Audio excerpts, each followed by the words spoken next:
Welcome, ladies and gentlemen, to the Moody Reel. This is where I review new movies, new TV shows, and new seasons of television shows. But I gotta tell you, this to me was possibly the most anticipated film of my life. I am not kidding you. Yes, even more than a Star Wars film, and you guys already know how big of a Star Wars fan I am. But oh my God, this film.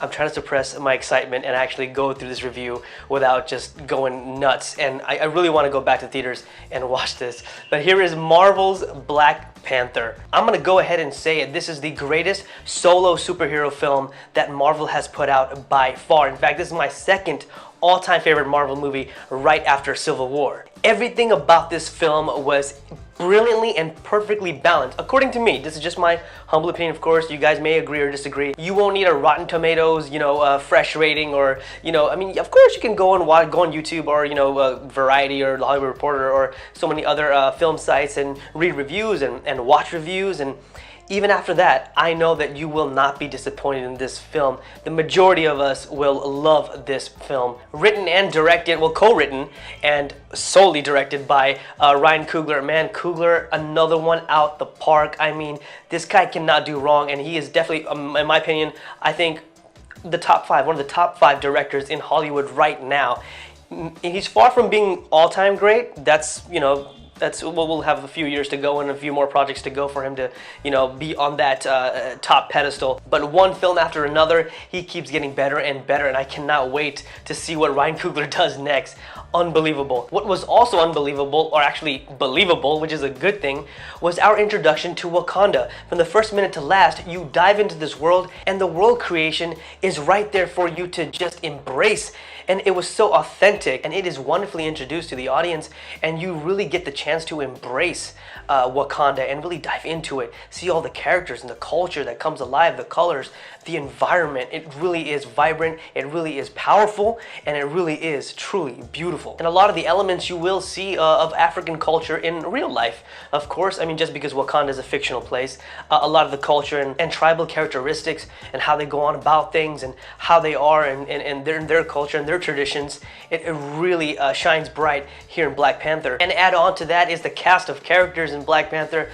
Chadwick Boseman as T'Challa, Black Panther, and the King T'Challa, of course, the King of Wakanda, does a wonderful job. And it's one of those actor to character where you don't see anyone else playing the character. When you see Chadwick Boseman, you know this is T'Challa. He is the King of Wakanda. And opposite him, of course, is the antagonist and villain. If you want to call him the villain, you got to watch the film for yourself. No spoilers here, of course. Played by Michael B. Jordan, one of the great actors right now. He's on his way to be one of the greatest. I think he's a fantastic actor. This is Michael B. Jordan's first antagonist film. This is the first time he's actually taken on a villainous type of role, basically where he's not a hero. And I gotta tell you, I'm gonna go on record to say this, this is the best Marvel villain they have created so far and on screen. He really embodies Eric Killmonger, and you really feel for him in this film. And that's why I don't want to say he's a full-on villain, but by characteristics, by definition, he is a villain. But the way he portrays Killmonger is just absolutely brilliant. And again, and I agree with many critics out there, that he is the best Marvel villain to come on screen, to be produced out of Marvel. Then you have Lupita Nyong'o playing as Nakia. Nakia is, of course, T'Challa's love interest in the film. And another one of the things that I really wanted to touch base on, really highlight, is the chemistry between each character and the relationships between each character in this film. And Nakia's and T'Challa's really love romance between them is very apparent. It is not forced. It actually looks very organic. It feels organic, and you really appreciate the connection they have and the relationship they have in the film. The same can be said for Letitia Wright, who plays as Shuri, who is T'Challa's younger sister, and she's one of the most intelligent, if not the most intelligent person in the Marvel universe, in the world, of course, in the comic books, and well, the Marvel Cinematic Universe, to be more specific. Again, the chemistry this time between T'Challa and Shuri on the film, it's that organic feel. It feels like this is brother and sister. It's that sibling, bickering back and forth sort of thing. It felt like you're actually looking at a real brother and sister on the big screen, and it's a well-rounded performance by both characters, or both actors I should say. And again, it gives that sort of real feel, relatable thing. Now, I don't have any siblings, but I do have very close family friends who are siblings to me, and even I have that sort of connection with one or two individuals. And I'm pretty sure a lot of you out there who do have siblings can relate and appreciate the connection these two have on the big screen. And oh my goodness, Okoye. If you're going to talk about a scene stealer, it's Danai Gurira as Okoye. She is the general and the leader of the Dora Milaje and sworn protector of the throne. I mean, oh my goodness, she was a brilliant. If you haven't seen her before, The Walking Dead may ring a bell. Okoye is a brilliant character and just wonderfully played by Danai. I mean, just amazing. And really, just all. I mean, even with Angela Bassett playing the queen, of course. All the characters, all the female characters, all the ladies of Wakanda were just amazing, and I loved watching everyone on screen. Every single second, every single scene, I loved everyone, and these ladies just made me love the film even more. It was that brilliant, wonderful. I mean, just applause, standing ovation, please, for these ladies. They deserve it. Then you have Martin Freeman as Everett Ross, and he was actually very well utilized. He wasn't underutilized or over, and they did just a fantastic job with him, and they didn't put him in different cheesy moments or, you know, just unnecessary moments. It was nothing like that at all. And of course, we all know Martin Freeman is a great actor, so his little flavor into the Black Panther world was just fantastic as well. Daniel Kaluuya, however, who plays W'Kabi, I wanted more of him, and I think most of us. Well, this is a very nitpick thing. This is one thing I didn't really love.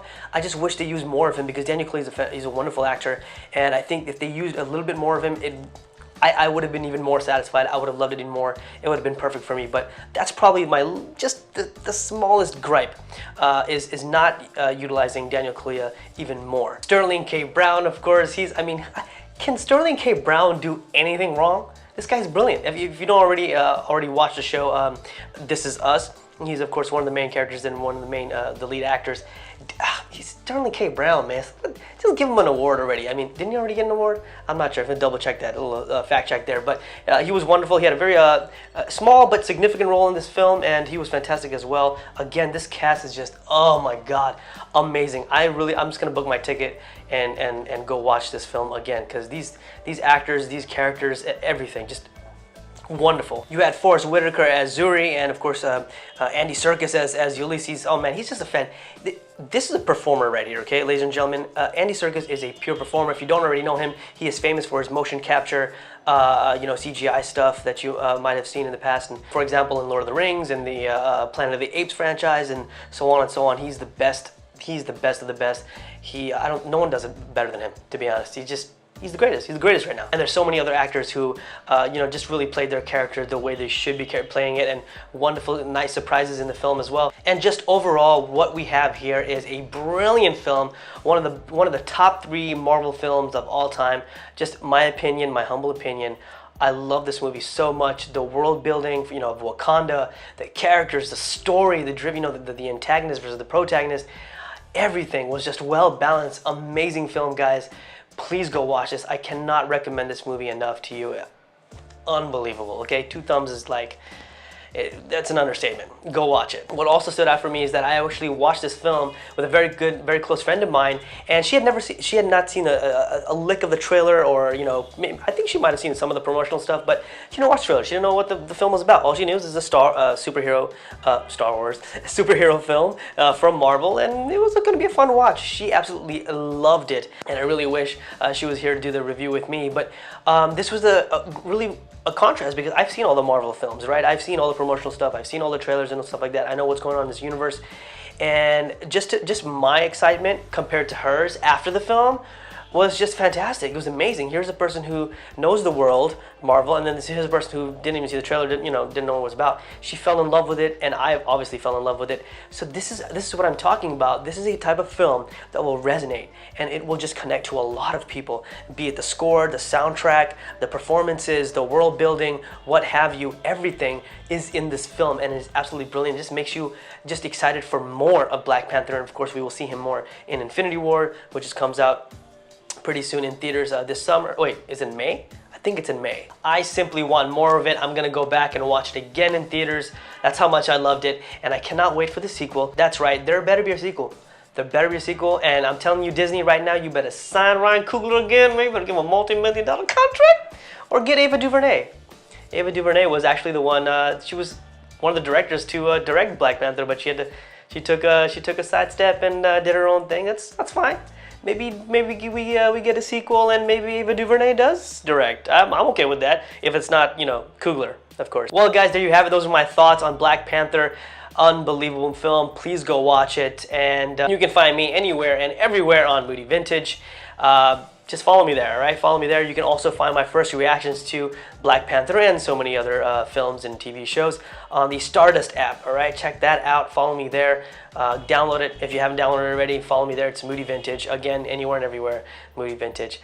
Until next time, guys, please enjoy yourselves at the film, and please go watch Black Panther. This movie needs your support, and I'm telling you, I feel there's going to be a $175 million weekend, opening weekend for the Black Panther. That's huge.